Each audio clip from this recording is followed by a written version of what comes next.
पहली 4 लाइन में कविता का शीर्षक आएगा। माइक बहुत अच्छा है, माइक जिनका है मैं उनको बधाई देता हूँ, बहुत बहुत बधाई देता हूँ। मैं 20-22 दिन से बुखार में था, अभी घर से निकला हूँ 2 दिन पहले। बिल्कुल बिल्कुल। मैं बीच में पानी भी पीऊँ तो माफ़ कर दीजिएगा। 22 दिन मुझे बुखार आया और डॉक्टरों ने आराम कराने के लिए कुछ उसे और बढ़ाया कि इसको बाहर मत जाने दो, घर पे रखो तो जल्दी ठीक हो जाएगा। मैंने परसों डॉक्टरों से कहा कि अगर मुझे आप घर से बाहर नहीं जाने दोगे तो आप मुझे ठीक नहीं कर सकते। मेरा ठीक होने का एक ही तरीका है कि मैं माइक पे चला जाऊं। मेरा माइक ही इलाज है और जनता ही आशीर्वाद है। माइक और जनता दोनों मेरे साथ हों तो क्या बात है, एक बार जोरदार तालियां। पहली 4 लाइन में कविता का शीर्षक आएगा। उस शीर्षक को सुनकर आपको यह तय करना है कि आप इस कविता को सुनना चाहते हैं कि नहीं सुनना चाहते। आधे लोगों ने ताली बजाई तो आधी कविता सुनाऊंगा, 1/4 लोगों ने ताली बजाई तो 1/4 कविता सुनाऊंगा, और एक एक व्यक्ति की ताली उठ गई 4थी लाइन पर तो पूरी कविता सुनाऊंगा। आपको वचन देता हूं, सुनिए, मैं भाषण नहीं दूंगा।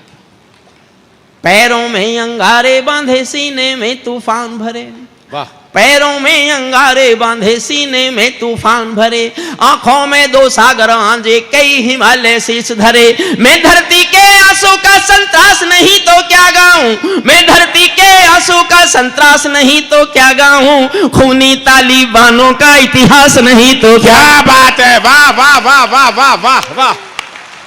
क्या सल्यूट करता हूं आपको, क्या कहने, वाह, आपको सल्यूट करता हूं। जबरदस्त। बाबा बैठ जाएं, अगर आप इसे उठोगे फिर तो आपको कई बार उठना पड़ेगा। थोड़ी देर गंभीर सुन लीजिए, उसके बाद अंतिम छंद में मैं आपकी इच्छाओं की पूर्ति करूंगा। सबने सचमुच बहुत अच्छा पढ़ा, और ये अनिल जब पढ़ रहा था और बहुत जम रहा था ना, तो मेरी ओर घूर के देख रहा था। मैंने कहा मेरी ओर क्यों देख रहा है? बोले आज मैं भी। मैं इसको समझाना चाहता था कि जब मैं यहाँ बैठा हुआ हूँ तुमको इतना जमने की क्या जरूरत थी। लेकिन सब नहीं माने। योगेंद्र ने अपना, सुनील जोगी ने अपना, राजेश जैन ने सबसे ज्यादा अपना। अरे भाई लोगों, जब मैं तुमने बुला रखा हूं, हाँ, तो जो काम जिसको करना आता है उसी को करने दो ना। ये मैंने हंसी में कहा, सब बहुत मेरे प्यारे छोटे भाई बहन हैं, बहुत प्यारे।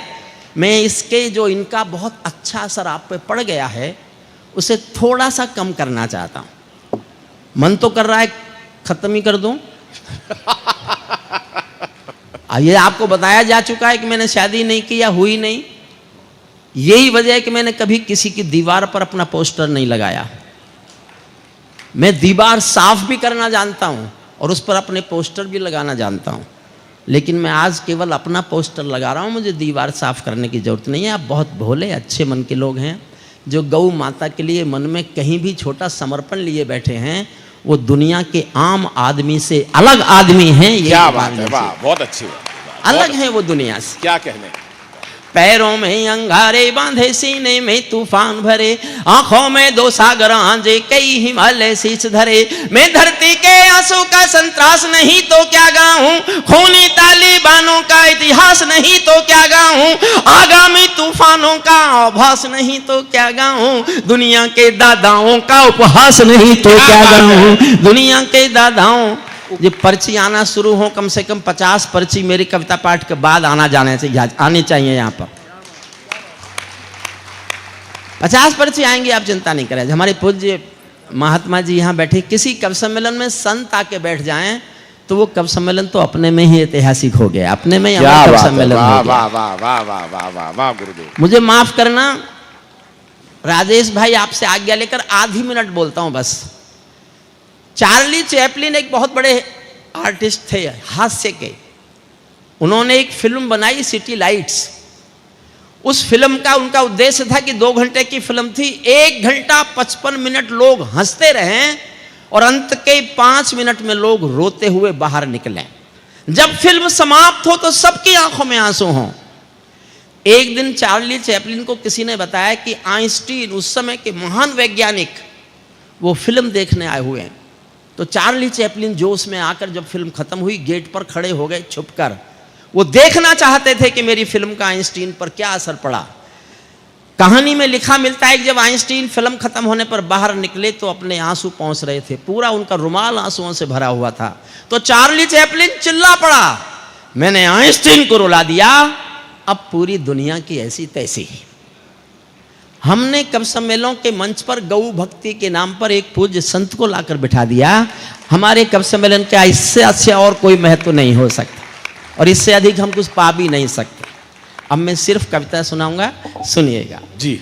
आगामी तूफानों का आभास नहीं तो क्या गाऊं, दुनिया के दादाओं का उपहास नहीं तो क्या गाऊं। नई सदी परमाणु बम के गहने पहने बैठी है, नई सदी परमाणु बम के गहने पहने बैठी है। घायल धरती मां अंबर से पीड़ा कहने बैठी है।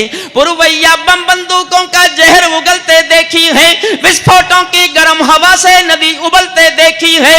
नदी समंदर पर्वत घाटी झरने सब बेनूर मिले, कुदरत की सुंदरता के आभूषण चकनाचूर मिले, कुदरत की सुंदरता के। वाह। ये पर्ची एक साथ लाना, बीच में मत लाना। एक साथ पर्ची आएंगी, 40-50 आएंगी और नहीं आएंगी तो काय का हरिओम पमार। अब देखो मेरी इज्जत आपके हाथ में। मैं जानता हूं यहां सब ऐसे लोग बैठे हैं, एक ही आदमी 50 नाम लिखवा देगा। मैं जानता हूं ऐसे लोगों को। राजेश को नाम लेने की आदत है, मुझे नहीं है। ये पर्ची में क्या ढूंढ रहा है?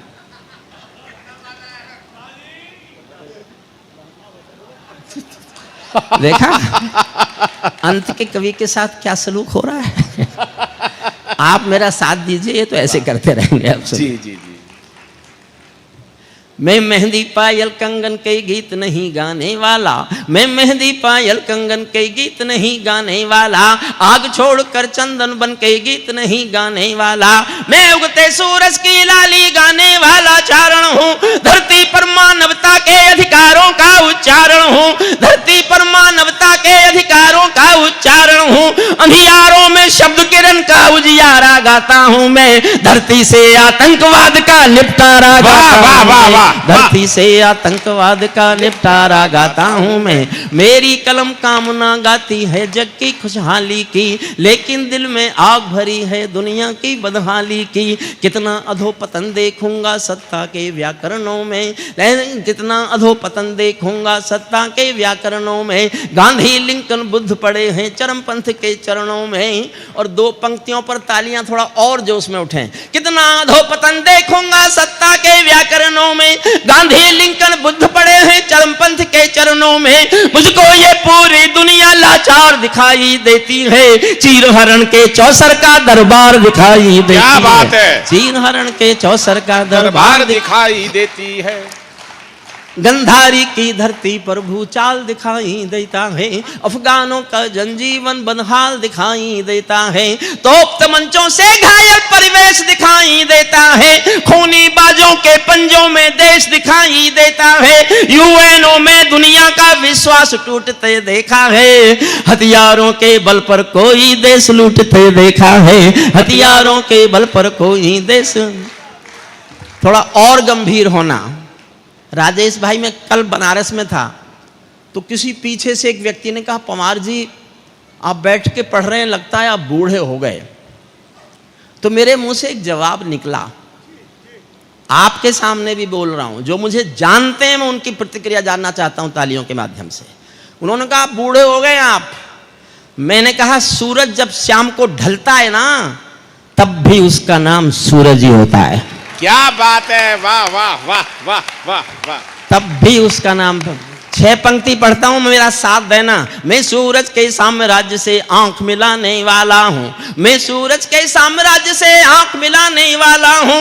दुनिया के हर दादा का मैं ताज हिलाने वाला हूं। आसमान की लाली मेरे शब्दों की चिंगारी है, मेरी पूरी दुनिया से टकराने की तैयारी है। मैं शब्दों की क्रांति ज्वाल हूं, वर्तमान को गाऊंगा। जिस दिन मेरी आग बुझेगी मैं उस दिन मर जाऊंगा। क्या बात है। जिस दिन मेरी आग बुझेगी मैं उस दिन, जिस दिन मेरी आग बुझेगी मैं उस दिन मर जाऊंगा। आने वालों समय, दुनिया वालों, आने वाला समय तुम्हें दुत्कारेगा। पूरी दुनिया से विद्रोह कर रहा हूं। आप क्यों खड़े भैया, आप भी बैठ जाओ। विपक्षी हो क्या? बैठ जाओ। नहीं, ये सब यही के आदमी। नहीं, विपक्षी हो तो खड़गे साहब को नाम भेज दूं। आने वाले दुनिया वालों, आने वाला, ध्यान से सुनना, थोड़ा सा ध्यान देना बस। दुनिया वालों आने वाला समय तुम्हें दुत्कारेगा, महाशक्तियों की चुप्पी पर थूकेगा, धिक्कारेगा। दुनिया के दादा आतंकों से लड़ने में चूक गए, दुनिया के दादा आतंकों से लड़ने में चूक गए। तालिबानी एटम की सत्ता के मुंह पर थूक गए, तालिबानी एटम की सत्ता के। वाह! जो इतिहास जानते हैं उनके लिए 8 लाइन पढ़ रहा हूं। सुनील जोगी मेरा बहुत प्यारा छोटा भाई है, उसको समर्पित करता हूं। 8वीं पंक्ति पर आपकी तालियों का शोर सुनना चाहता हूं।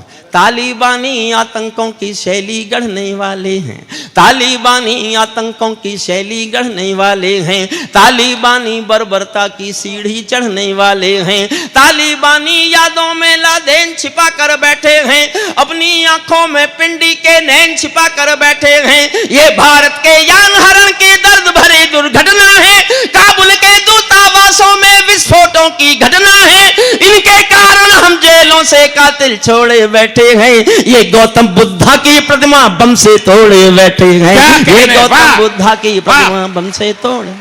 तालिबानों की बेशर्मी शर्म पड़ी पानी पानी, तालिबानों की बेशर्मी शर्म पड़ी पानी पानी। दहशतगर्दों के कौड़ों से पिटती हैं दादी नानी, दहशतगर्द।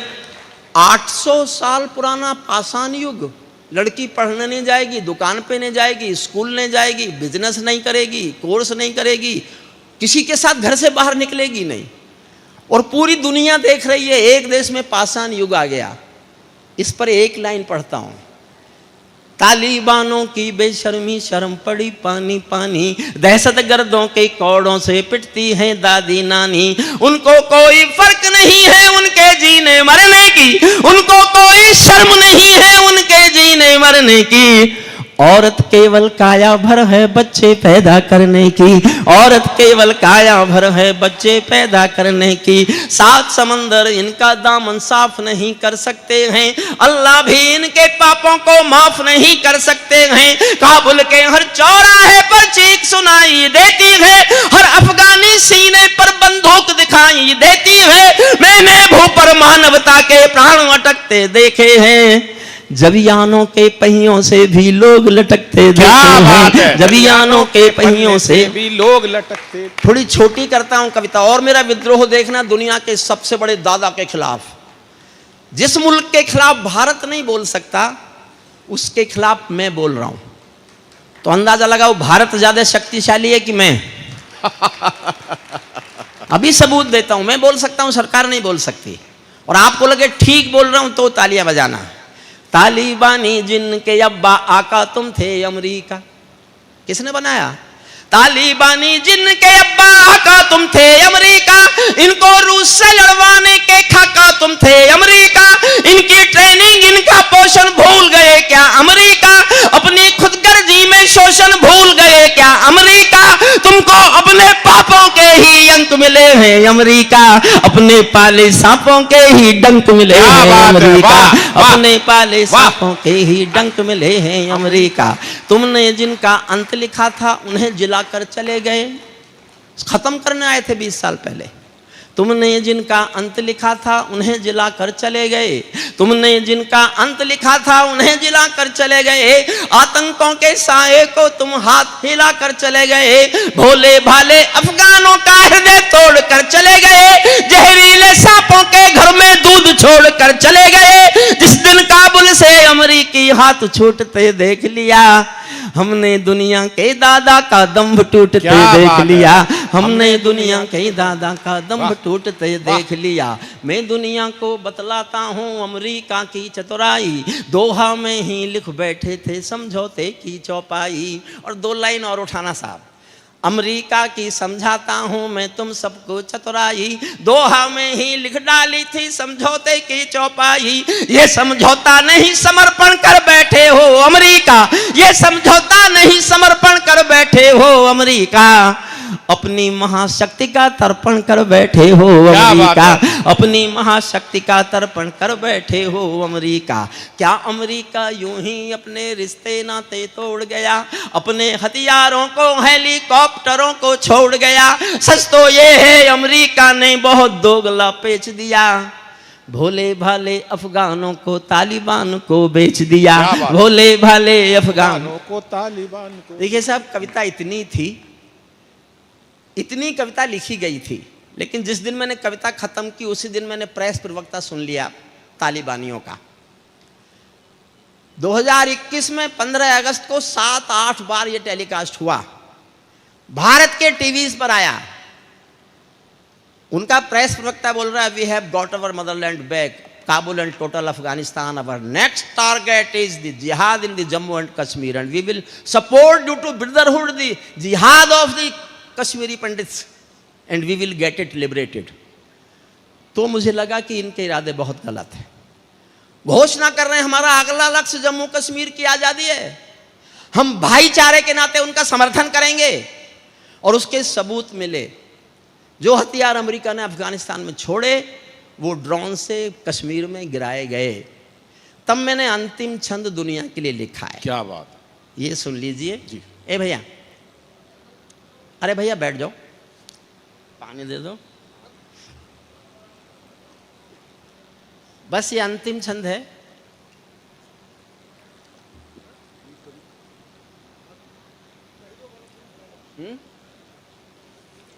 इसी कविता का अंतिम छंद राजेश जी मैं मंच के छोटे भाई बहनों को समर्पित करता हूं जी।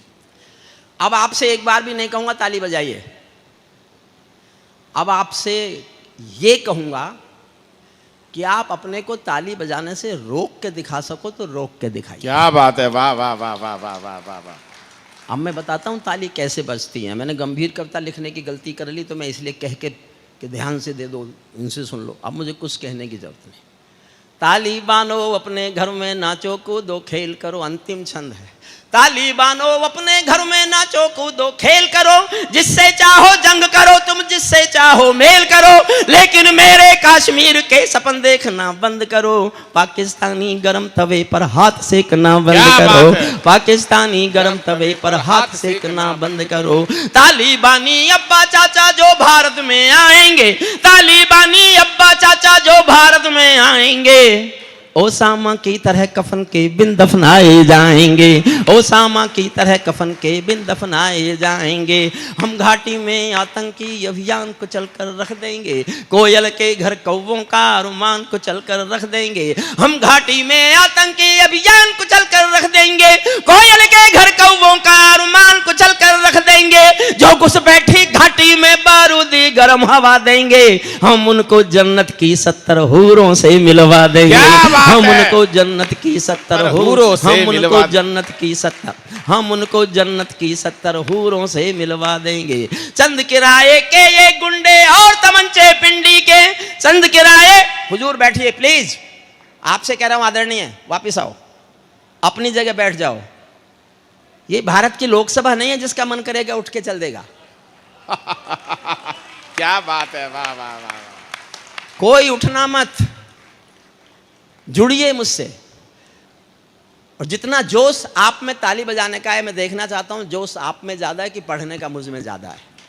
क्या बात है, वाह। चंद किराए के ये गुंडे और तमंचे पिंडी के, सौदागर बनकर बैठे हैं आतंकों की मंडी के। पहले इनको संविधान की परिभाषा में समझा दो, ना समझे तो फिर बुलडोजर की भाषा में समझा दो, ना समझे तो फिर बुलडोजर की भाषा, ना समझे तो फिर बुलडोजर की भाषा में समझा दो। बंदूकों की गोली का उत्तर सद्भाव नहीं होता, हत्यारों के लिए अहिंसा का प्रस्ताव नहीं होता। कोई विषधर कभी शांति के बीज नहीं बो सकता है, और भेड़िया शाकाहारी कभी नहीं हो सकता है, और भेड़िया शाकाहारी कभी नहीं हो सकता है। धरती पर हत्यारे बंदूकों ने तर्पण नहीं किया, दुनिया में आतंकवाद ने कभी समर्पण नहीं किया।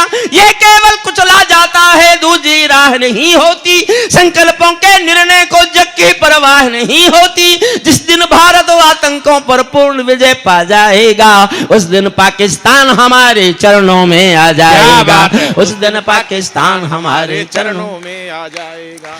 भारत ने हर समझौते का आदी बनना छोड़ दिया। और जो अगली पंक्ति पढ़ रहा हूं, या तो उसमें आप मेरे घोर हिमायती हो जाना या मेरे घोर खिलाफ। हिमायती हो जाओगे तो मैं हिम्मत से कल भी लाइन पढ़ूंगा, और मुझे लगा कि आप सब मेरे खिलाफ हो गए, मैं आपको अच्छी नहीं लगी मेरी लाइन, तो वचन देता हूं इस भगवान कृष्ण के मंच पर, इस गाय के मंच पर, गौ माता के मंच पर, कि मैं कल से ये लाइन पढ़ना छोड़ दूंगा। लेकिन तय कर लो कि मुझे समर्थन देना चाहते हो कि मेरा इस पंक्ति का पढ़ने का विरोध करना चाहते हो। मैंने बहुत सोच समझ के लिखी। जिस दिन ये पंक्ति लिखी थी, मैंने 3 दिन सोया नहीं, 3 दिन खाया नहीं, और मैंने ये सोचकर जनता के बीच लेके आ गया कि मैं नहीं लिखूंगा तो शायद कोई लिखेगा नहीं। सुनिए, मन से फैसला आप पर छोड़ता हूं, समर्थन का जोश देते हो या विरोध का स्वर। भारत ने हर समझौते का आदी बनना छोड़ दिया। भारत ने हर समझौते का आदी बनना छोड़ दिया। कुछ बातों में हमने बापू गांधी बनना छोड़ दिया। कुछ बातों में वाह वाह, कुछ बातों में हमने बापू, कुछ मसलों में हमने बापू गांधी बनना छोड़ दिया। नई सदी का भारत है ये 62 वाला दौर नहीं। हम भी दुनिया के दादा हैं, दिल्ली हैं लाहौर नहीं। हमने अपने संविधान से 370 मिटा दिया। नेहरू जी ने डाला था जो सांप गले से हटा दिया।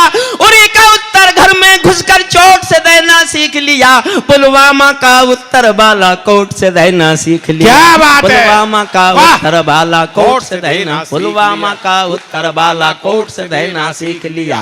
रावलपिंडी के दिल में जब खोट दिखाई देता है, रावलपिंडी के दिल में जब खोट दिखाई देता है, उनको सपनों में भी बालाकोट दिखाई देता है। उनको सपनों में भी बालाकोट। और एक लाइन समर्पित करके जा रहा हूं आपको, मैंने जानता आप मेरा समर्थन करेंगे कि विरोध।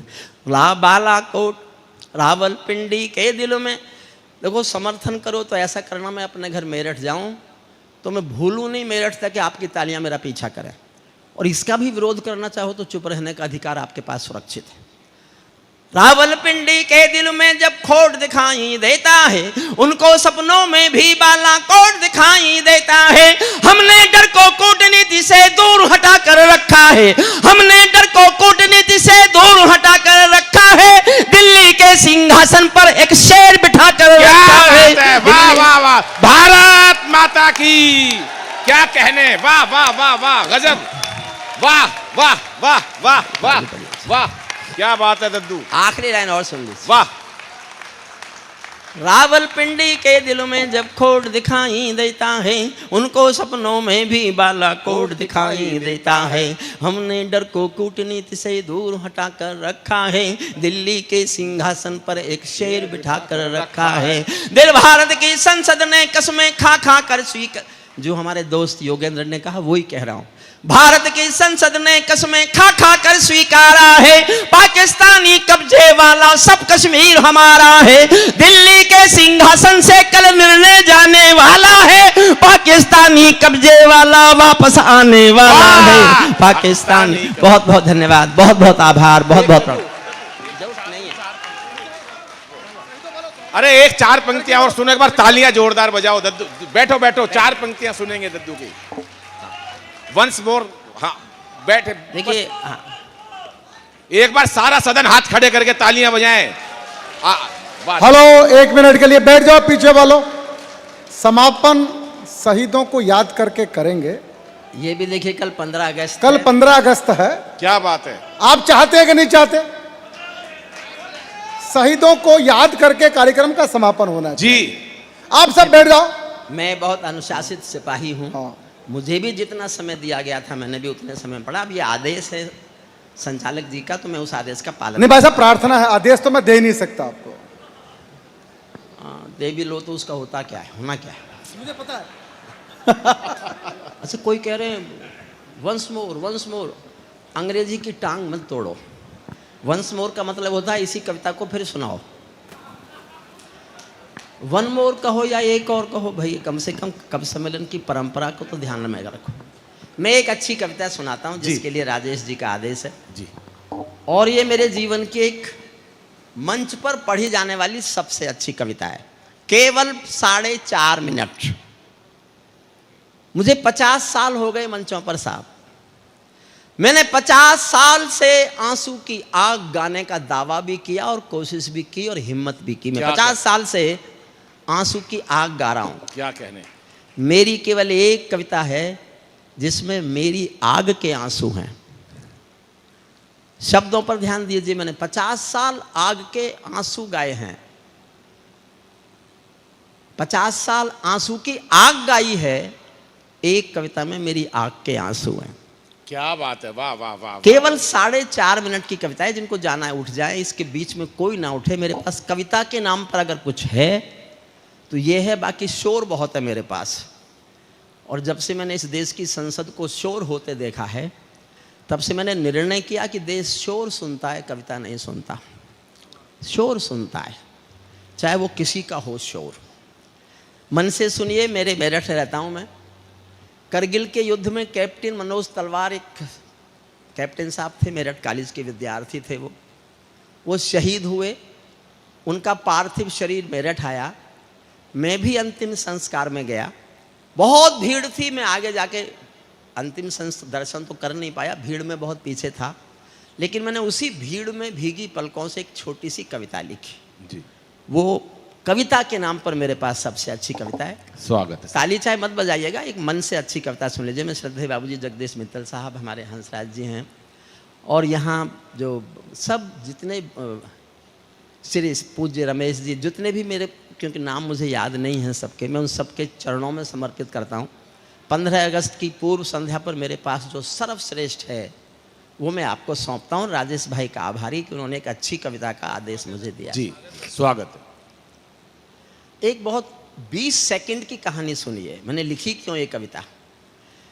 एक पिंजरे में पालतू तोता था किसी के पास। एक दिन मालिक ने तोते से कहा, मैं पड़ोसी गांव जा रहा हूं, तेरा शाम तक का खाना मैंने पिंजरे में रख दिया है, तू खा लेना। तोता बोला, मालिक उस गांव में तो मेरे गुरुजी रहते हैं। तो मालिक ने कहा, तो मैं क्या करूं, तेरे गुरुजी रहते हैं तो। बोले, मालिक उस गांव में जा रहे हो, मेरे गुरुजी वहां रहते हैं, उनको मेरी राम राम बोल देना। मालिक ने कहा, मिलेगा तो बोल दूंगा। मालिक चला गया। जाके उसने पूछा उस गांव में कि मेरे पिंजरे के पालतू तोते का कोई यहाँ गुरु रहता है क्या। एक बूढ़ा तोता उठ के आया। उसने कहा, हाँ मैं हूं उसका गुरु। तो उसने कहा, मेरे पालतू तोते ने पिंजरे से तुमको राम राम भेजी है। बूढ़े तोते ने सुना और मर गया।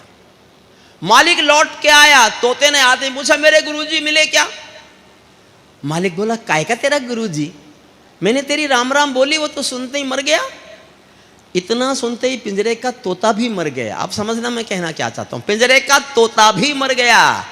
जब मालिक ने पिंजरा खोला, तोते की आत्मा उड़ी तो कहती चली गई कि मालिक तुम समझे नहीं, मेरे गुरु ने मेरे लिए संदेश भेजा था कि जिसको आजाद होना है उसे मरना आना चाहिए। क्या बात है, वाह वाह। उसे मरना आना ही चाहिए। वाह। एक कविता बहुत छोटी सी सुन लीजिए, बस बीच में कोई ना उठे, ये मेरा निवेदन। मैं केशव का 5 जन्म भी मैं गीतकार नहीं हूं। गीतकार चतुर्वेदी हैं। अनिल अगवंशी भी बहुत अच्छे गीत पढ़ता है। सुनील जोगी ने तो हर विधा में श्रेष्ठ लिखा है। योगेंद्र भी अंदर से कवि है, अंदर से गीतकार भी है। ओज उसका बाह्य आवरण है, लेकिन अंदर से वो श्रेष्ठ गीतकार है, ये हम जानते हैं। राजेश जी का आप सब जानते ही हो, आपके इतने अपने हैं, मैं उनके बारे में कुछ कहूँगा तो वो कहेंगे आप चुप रहो। इस हरियाणवी के बारे में हमें मालूम है। वो बहुत प्यारे दोस्त हैं, बहुत प्यारे। सुने बस जी। मैं केशव का 5 जन्म भी गहन मौन में खोया हूँ। उन बेटों की याद कहानी लिखते लिखते रोया हूँ। उन बेटों की याद कहानी लिखते लिखते रोया हूँ। जिस माथे की कुमकुम बिंदी वापस लौट नहीं पाई, चुटकी झुमके पायल ले गई कुर्बानी की यमराई। कुछ बहनों की राखी जल गई है बर्फीली घाटी में, वेदी के गठबंधन मिल गए हैं करगिल की माटी में पर्वत पर कितने सिंदूरी सपने दफन हुए होंगे, 20 बसंतों के मधुमासी जीवन हवन हुए होंगे। टूटी चूड़ी धुला महावर रूठा कंगन हाथों का, कोई मोल नहीं दे सकता बसंती जज्बातों का, कोई मोल नहीं दे सकता। टूटी चूड़ी धुला महावर रूठा कंगन हाथों का, कोई मोल नहीं दे सकता बसंती जज्बातों का। जो पहले पहले चुंबन के बाद लाम पर चला गया, एक पल का एहसास मेरे साथ जीना, बस एक पल का। जो पहले पहले चुंबन के बाद लाम पर चला गया, नई दुल्हन की से छोड़कर युद्ध काम पर चला गया, उसको भी मीठी नींदों की करवट याद रही होगी, खुशबू में डूबी यादों की सलवट याद रही होगी, खुशबू में डूबी। और साहब, मैं अपने जीवन की सबसे अच्छी पंक्ति पढ़ता हूं। मैं एक लाइन का कवि हूं आज तक, मैंने जीवन में केवल एक पंक्ति अच्छी लिखी है। ये गौ माता का मंच है, मैं दिल से सच बोल रहा हूं।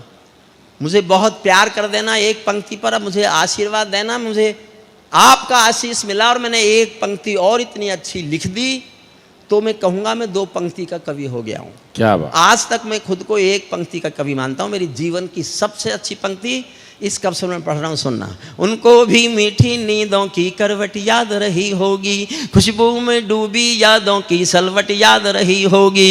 उन आंखों की 2 बूंदों से 7 सागर हारे हैं, उन आंखों की 2 बूंदों से 7 सागर हारे हैं। जब मेहंदी वाले हाथों ने मंगल सूत्र उतारे हैं, जब मेहंदी वाले हाथों ने, उन आंखों की 2 बूंदों से 7 सागर हारे हैं। जब मेहंदी वाले हाथों ने मंगल सूत्र उतारे हैं। गीली मेहंदी रोई होगी छुपके घर के कोने में, ताजा का जल छूटा होगा चुपके चुपके रोने में। जब बेटे की अर्थी आई होगी सोने आंगन में, शायद दूध उतर आया हो बूढ़ी माँ के दामन में, शायद दूध उतर आया हो बूढ़ी माँ के दामन में।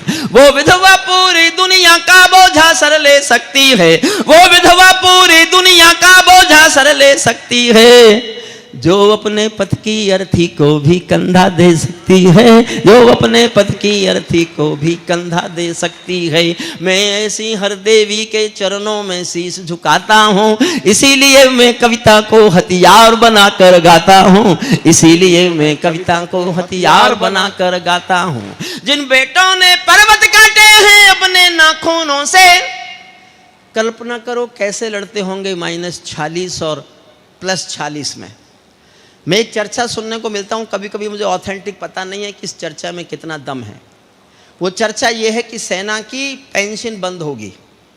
मुझे नहीं पता सरकार का क्या इरादा है, लेकिन मेरा सरकार से कोई लेना देना नहीं है, पक्ष से ना विपक्ष से। लेकिन एक बात कह के जा रहा हूँ, 50 साल की तपस्या है मेरी कविता की। अगर फौज की पेंशन बंद हुई तो मैं हिंदुस्तान में सांसदों को और एमएलए को पेंशन नहीं लेने दूंगा। इस बात का वचन आपको क्या बात है, वाह वाह, क्या कहने। पूरे देश में आंदोलन होगा। वाह वाह। आप जानते हो सांसदों की जो कैंटीन थी, इसकी सब्सिडी मैंने बंद कराई है। 28 रुपए में खाना मिलता था इन गरीब लोगों को। ये गरीब लोग 28 रुपए में थाली खाते थे कैंटीन में। 56 करोड़ का नुकसान होता था भारत सरकार का। मैंने कविता लिखी, सुनाई, खत्म करनी पड़ी। कैंटीन की सब्सिडी खत्म हो गई। खत्म तो इनके रेल के रिजर्वेशन भी होने चाहिए, रेल के। और देखो आप आश्चर्य करोगे, मंत्रियों की जो सैलरी होती है उसका इनकम टैक्स सरकार देती है। अभी सब कुछ पता नहीं है जनता को, जैसे जैसे पता चलेगा फैसला तो सबका करेगी, सबका फैसला करेगी। जिन बेटों ने पर्वत काटे हैं अपने नाखूनों से, उनकी कोई मांग नहीं है दिल्ली के कानूनों से। जो सैनिक सीमा रेखा पर ध्रुव तारा बन जाता है, उस कुर्बानी के दीपक से सूरज भी शर्माता है। गरम दहानों पर तोपों के जो सीने अड़ जाते हैं, उनकी गाथा लिखने को अंबर छोटे पड़ जाते हैं। उनके लिए हिमालय कंधा देने को झुक जाता है। कुछ पल को सागर की लहरों का गर्जन रुक जाता है। उस सैनिक के शव का दर्शन तीर्थ जैसा होता है। चित्र शहीदों का मंदिर की मूरत जैसा होता है। चित्र शहीदों का अंतिम 8 लाइन और सुन लीजिए, बस अंतिम 8 लाइन। क्या ये देश उन्हीं का है जो सीमा पर मर जाते हैं?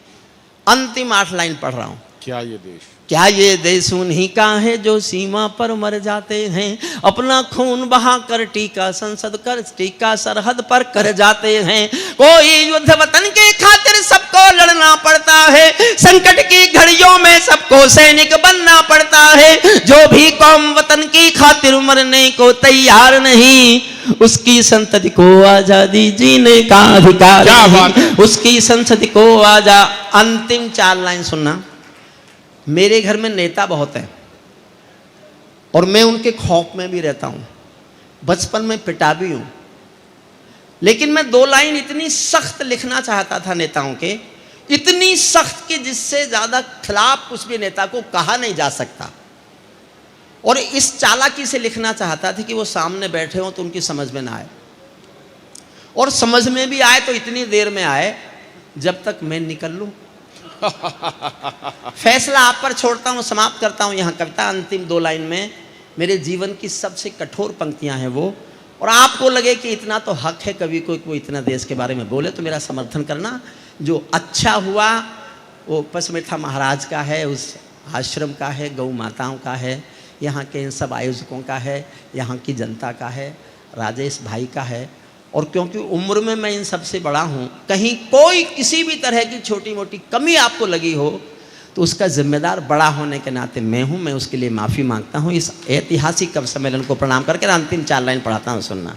सैनिक अपने प्राण गंवा कर देश बड़ा कर जाते हैं। 4थी लाइन पर सबका हाथ उठे देखना चाहता हूँ। सैनिक अपने प्राण गंवा कर देश बड़ा कर जाते हैं, बलिदानों की बुनियादों पर राष्ट्र खड़ा कर जाते हैं। जिनको माँ के बलिदानी बेटों से प्यार नहीं होगा, उन्हें तिरंगे को लहराने का अधिकार नहीं, उन्हें तिरंगे। बहुत बहुत धन्यवाद। एक बार तालियां बजा के डॉक्टर भारत माता की।